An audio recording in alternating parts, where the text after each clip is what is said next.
Hello students, welcome to Dr. RP classes. In the previous class, we examined the state legislature.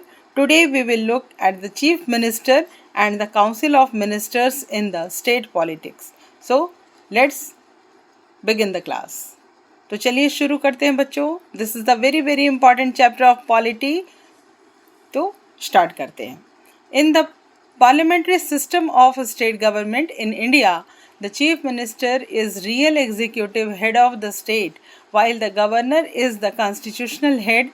The chief minister and the council of ministers work together to administer the state and implement government policies. जो chief minister हैं बच्चों, भारत में संसदीय प्रणाली वाली राज्य सरकार में मुख्यमंत्री यानी कि चीफ मिनिस्टर राज्य के वास्तविक कार्यकारी होते हैं, जबकि राज्यपाल संवैधानिक प्रमुख होते हैं. मुख्यमंत्री और मंत्री परिषद यानी कि जो चीफ मिनिस्टर हैं and the council of ministers हैं, ये एक दूसरे के साथ मिलकर के राज्य का पूरा प्रशासन संभालते हैं और सरकारी नीतियों यानी पॉलिसीज़ को लागू करने का काम करते हैं. तो देखते हैं चीफ मिनिस्टर का डेफिनेशन क्या है. तो the chief minister is the head of the state government and the leader of the majority party or coalition in the state legislative assembly. तो जो चीफ मिनिस्टर होते हैं यानी कि जो मुख्यमंत्री होते हैं वो स्टेट गवर्नमेंट की पॉलिटिक्स में मेजॉरिटी पार्टी के लीडर होते हैं, और अगर कॉलिशन गवर्नमेंट है तो उसमें भी वो स्टेट लेजिस्लेटिव असेंबली के लीडर होते हैं. अब इनकी अपॉइंटमेंट कैसे होगी? तो appointment bye the governor of the state. जो इनकी अपॉइंटमेंट होती है, नियुक्ति होती है, वो स्टेट के गवर्नर के साथ उनकी नियुक्ति होती है. गवर्नर जो होंगे, राज्यपाल जो होंगे, उनकी नियुक्ति करते हैं. जैसे हमने देश में देखा था प्रेसिडेंट प्राइम मिनिस्टर की नियुक्ति करते हैं, वैसे ही राज्यों में जो राज्य के राज्यपाल होते हैं वो चीफ मिनिस्टर की नियुक्ति करते हैं. Usually the leader of the majority party in the legislative assembly is appointed as chief minister. अक्सर यही देखा गया है कि जो मेजॉरिटी पार्टी होती है लेजिस्लेटिव असेंबली की, उसके जो लीडर होते हैं उन्हीं को चीफ मिनिस्टर अपॉइंट किया जाता है. Must become a member of legislative state legislature with in 6 months if not already a member. अगर वो किसी भी स्टेट लेजिस्लेचर के मेंबर नहीं हैं और उनकी नियुक्ति हो गई है तो कम से कम 6 months के अंदर उनको उसकी मेंबरशिप ले लेनी होती है. आइए देखते हैं पावर और फंक्शन क्या है चीफ मिनिस्टर के. Power and function of the chief minister. तो head of the council of minister, वो अपने जो काउंसिल ऑफ मिनिस्टर होता है उसके वो हेड होते हैं. Form the council of ministers, allocate and reshuffle portfolios, can recommend the removal of ministers.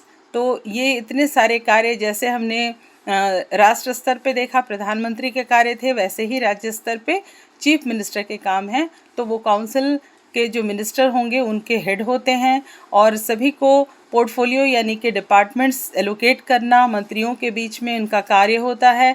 और किसी मंत्री को अगर रिमूव करना है तो उनके रिकमेंडेशन पे गवर्नर के द्वारा रिमूव किया जा सकता है. Link between governor and council of ministers, communicates decision of the council of minister to the governor.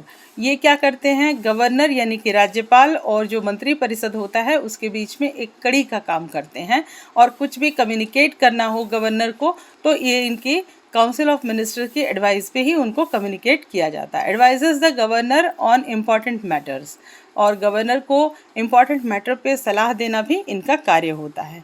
Leader of the legislative assembly guides government policies in the assembly, defend government decision and bills. तो जो CM होंगे उनका कार्य होता है कि वो government policies को असेंबली में गाइड करते हैं और वो अपनी गवर्नमेंट के डिसीजन और बिल पे अपनी गवर्नमेंट को डिफेंड भी करते हैं. इसके बाद आता है administrative function. Supervise state administration, जितने भी स्टेट एडमिनिस्ट्रेशन यानी कि स्टेट में जितने भी प्रशासन के कार्य हैं उनके सुपरवाइज करना. Coordinates the work of different departments, सभी डिपार्टमेंट के बीच में कोऑर्डिनेशन बना के रखना भी उनका कार्य होता है.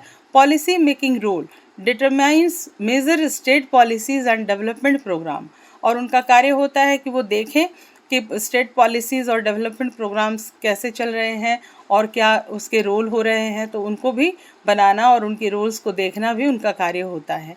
काउंसिल ऑफ मिनिस्टर क्या होता है बच्चों? जैसा कि हमारी टॉपिक ही है काउंसिल ऑफ मिनिस्टर और स्टेट के चीफ मिनिस्टर के ऊपर, तो काउंसिल ऑफ मिनिस्टर को देखेंगे, यानी कि जो मंत्री परिषद है उसका definition. The council of ministers consist of ministers headed by the chief minister who assist in running the state administration।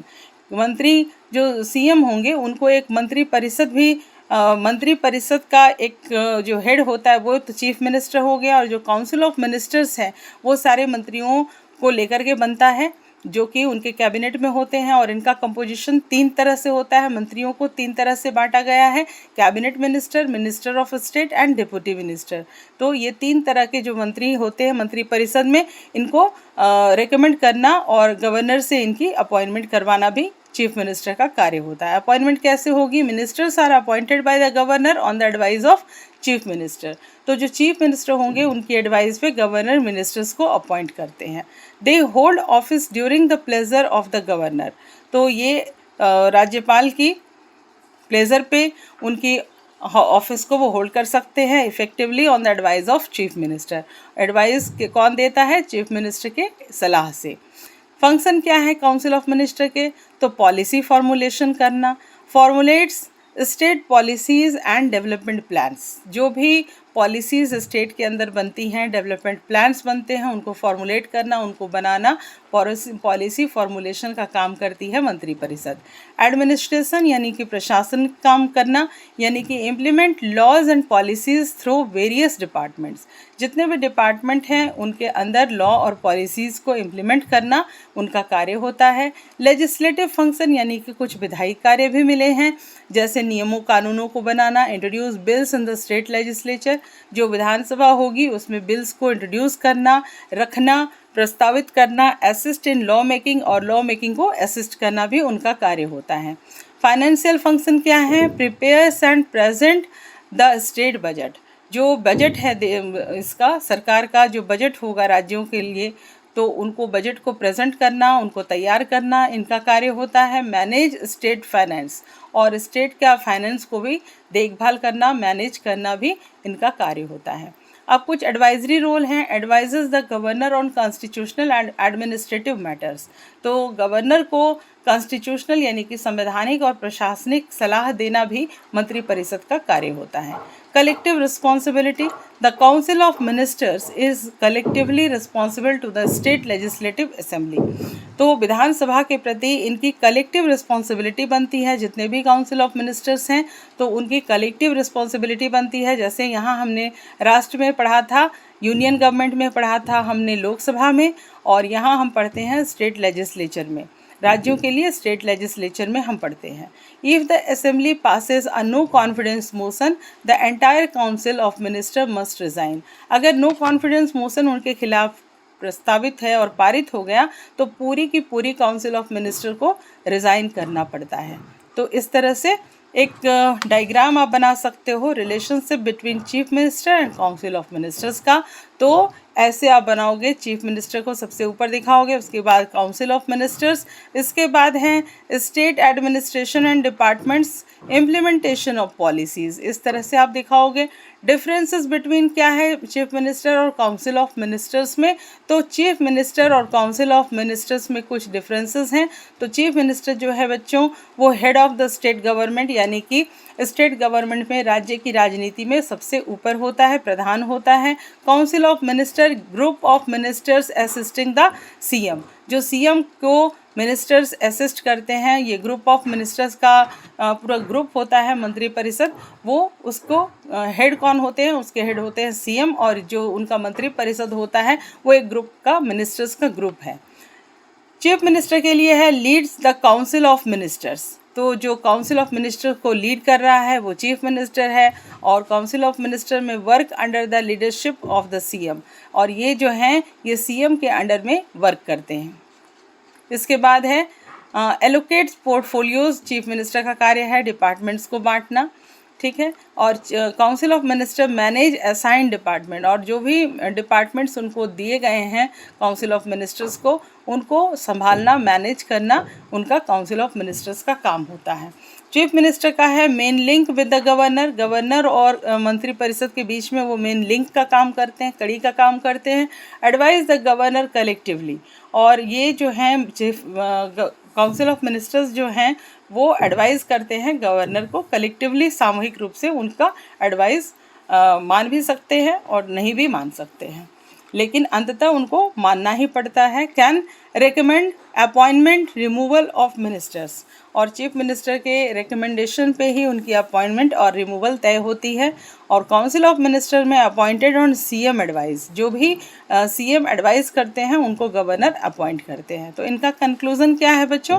तो कंक्लूजन है the chief minister the real executive authority in the state and plays a central role in governance. तो chief minister जो होता है वो एक real executive कार्यकारी प्रमुख है पूरे स्टेट का, और वो एक बहुत ही बीच में मेन रोल प्ले करता है गवर्नेंस में। और the council of ministers assist the chief minister in administration, policy making, legislation and financial management. जो काउंसिल ऑफ मिनिस्टर्स होते हैं, जो उनका मंत्रिपरिषद होता है, वो चीफ मिनिस्टर को एडमिनिस्ट्रेटिव, पॉलिसी मेकिंग और विधायी और वित्तीय मैनेजमेंट देता है, असिस्ट करता है। Together they ensure the effective functioning of the state government under India's parliamentary system. तो ये सब साथ मिल करके एक ऐसी इफ़ेक्टिव फंक्शनिंग करते हैं जो स्टेट गवर्नमेंट के लिए काम आती है, क्योंकि हमारे देश में पार्लियामेंट्री सिस्टम को रखा गया है, संसदात्मक सरकारें हैं, इसलिए हमारे देश में सारे पावर्स को ऐसे ही बांट करके रखा गया है। आई होप आपको ये वीडियो समझ में आई होगी बच्चों। ऐसे ही वीडियो देखने के लिए फॉलो करें डॉक्टर आरपी क्लासेस को। Thank you so much.